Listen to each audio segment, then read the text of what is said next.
Hey, good afternoon, Calvary family. It's Pastor David here with our midweek motivator.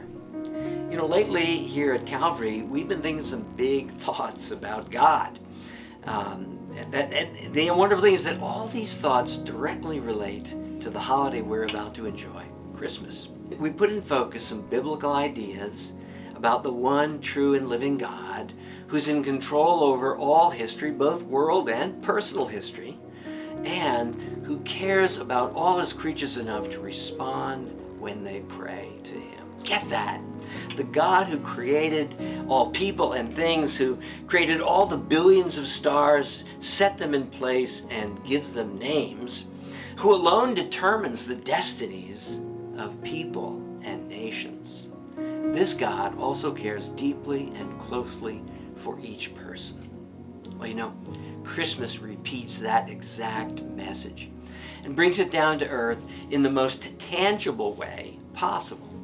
The central message of Christmas is this: God himself took on human flesh and lived for a while among us so we could see his glory.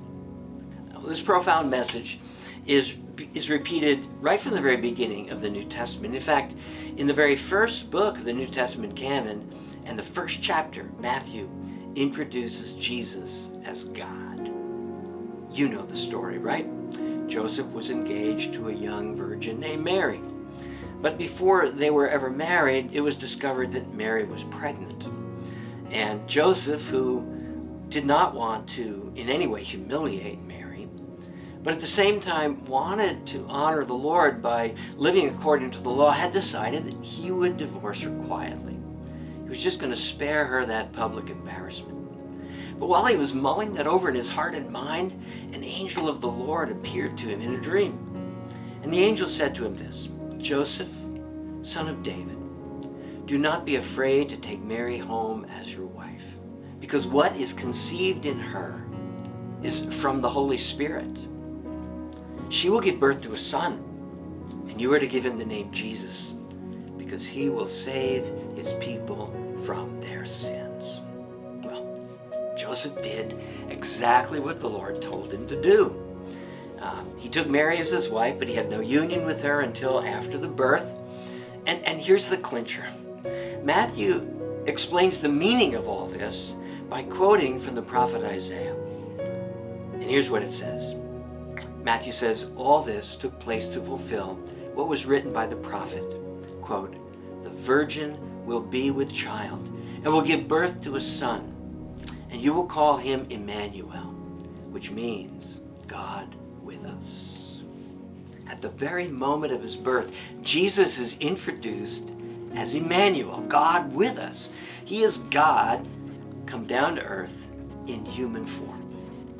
And though clothed with human flesh, Jesus is the very great God that we've been thinking about for the last few weeks. The God who created all people and things, who alone determines the destinies of peoples and nations, and who cares so deeply and closely for every person that he came as near to us as he possibly could.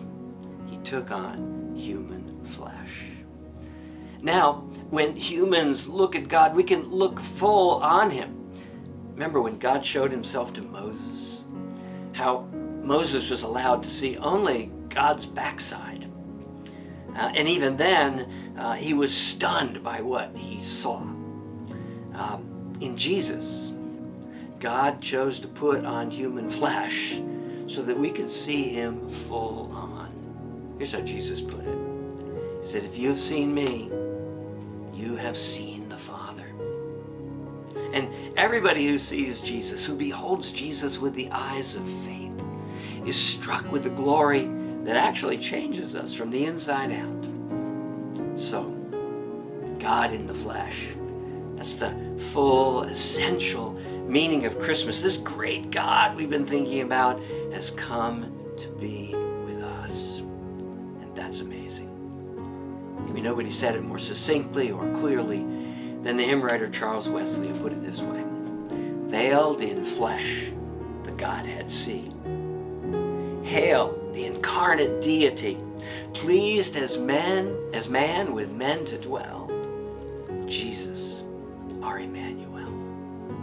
Well, here's what I'm praying for me and really for all of us, that this Christmas, the truth that God has come and taken on flesh, that Jesus himself is God in the flesh, will so take hold of our hearts and captivate our minds, that we will worship him with joy, just as he deserves. That we will find Christmas to be the most wonderful celebration we've had in a long time. So, I guess it's as simple as to say, we've got a lot of reasons to celebrate. So, Merry Christmas, brothers and sisters. Hey folks, if this video encouraged you or inspired you or made you think about Christmas in a fresh way, would you do this for us? Would you subscribe, share, and like? And you can head over to calvaryohio.org for more information and to get to know Calvary Assembly and all about our community and our people a little bit better. I hope you'll do that. God bless and Merry Christmas.